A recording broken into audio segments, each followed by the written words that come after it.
Did the voices ever scare me? No.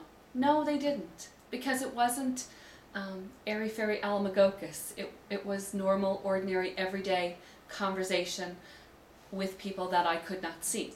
I have learned to see them as time has gone by. My sensitivity has been raised to an extent that I am able to sometimes describe what they're wearing right down to their shoes.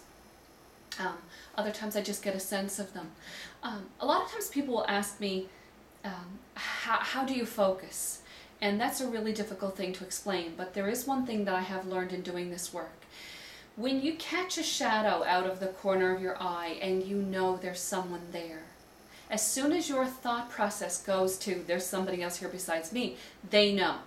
But they don't know to what extent you're aware or what your capability is. Like whereas I have the ability to see them, hear them, and feel them, and to feel their emotions, not everybody can. Some people just sense that there's another presence, but they're not able to discern whether or not that presence is male or female. They're not able to hear if that soul is trying to communicate verbally.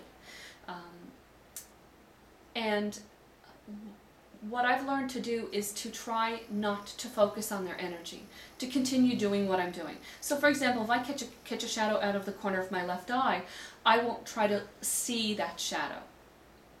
I'll try to keep my mind focused on whatever it is that I'm doing. And then I'll just start paying attention internally to what's going on in my own body. What am I feeling? Am I feeling any changes? Any aches or pains anywhere that weren't there a few minutes ago?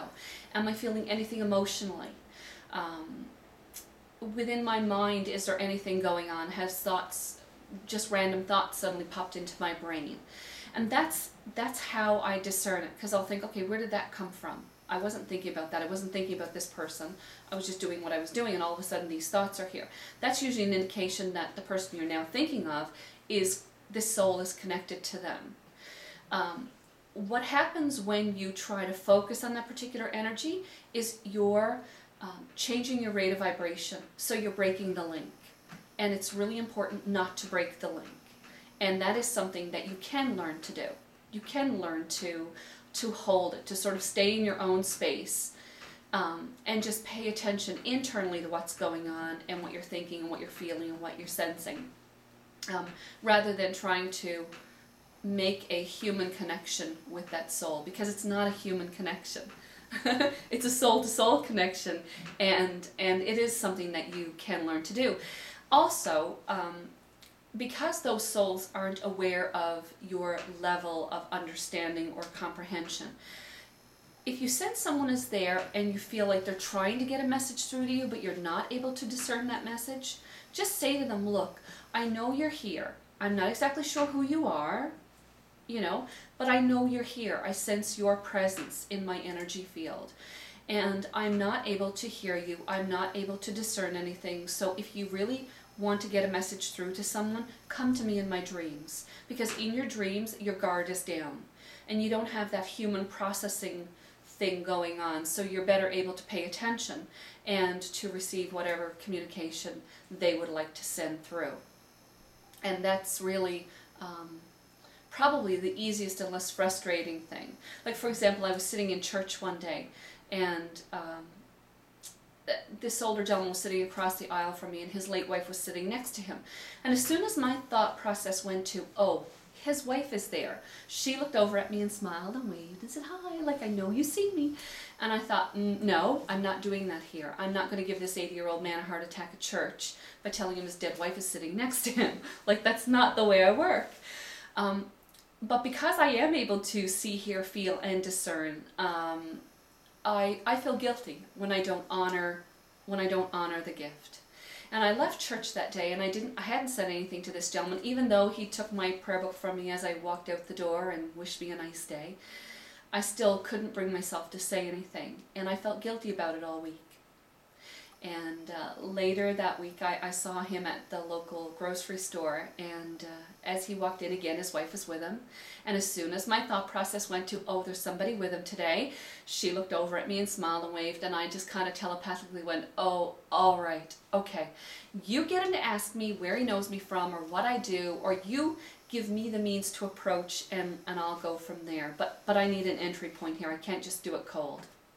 And I'd no sooner finished that thought process when this gentleman looked me square in the face and he said, "Gosh, you look familiar to me. Where do I know you from? Where do you work?" And my last thought before I spoke was, "Oh God, please don't let him have a heart attack in the bread aisle at the IGA." And I just kind of said, "Well, I have an unusual job description." I said, "I'm a psychic medium. Are you familiar with that?" And he says, "Well, I know what a medium is, but I've never had an experience with one." And I kind of patted his hand and went, "Well, you're about to." And I very gently explained to him that his late wife was sitting with him at church the previous Sunday, and how she was there with him again today. And I was able to describe what she was wearing, how she wore her hair. She'd given me her nickname and her given name. And he said to me, "Did you know my Celia?" And I said, "No, I met her last Sunday at church. But she just wants you to know that she's still a part of your life." And quite honestly, he did have his little cry in the bread aisle at the IGA, but after that, he gave me a warm, sort of grabbed my arm, and he warmly squeezed it and said, "You know, when you see me at church again, don't leave without saying hello. And please let me know if you see my Celia." And I felt so much lighter after that experience. But I have the ability to see, hear, and feel. And all of our gifts are different, and they all come in different ways. And it's a matter of learning to work with it, and it's a matter of learning to trust it.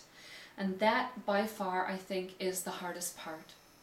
Because honestly, there are many days when I feel like a freak because I just blindly trust whatever it is I'm guided to do, or whatever it is I'm asked to do, no matter how absurd it might seem at the time. Often I just move in the process, and it's not till at the end of the day or after it's done I think, "Oh my God, what did I just do? Or what did I just say?" But I really have learned to trust in the process and to step out on that limb. And fortunately, in my experience, the limb has not broken underneath me. So it's always been well received and well accepted, and I've been really blessed with that. Being able to share these communications can be a little nerve-wracking, but it's also a wonderful thing. And I don't believe it ever hurts to say to someone, "You know, since you walked in the room, this is what I've been hearing, seeing, feeling. It wasn't there, you know, until you became present in my energy field."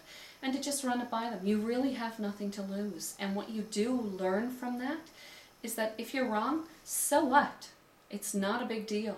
It's not a big deal. But those on the other side will look for ways to communicate, and as soon as they're aware that you're aware of their presence, they will try to communicate with you.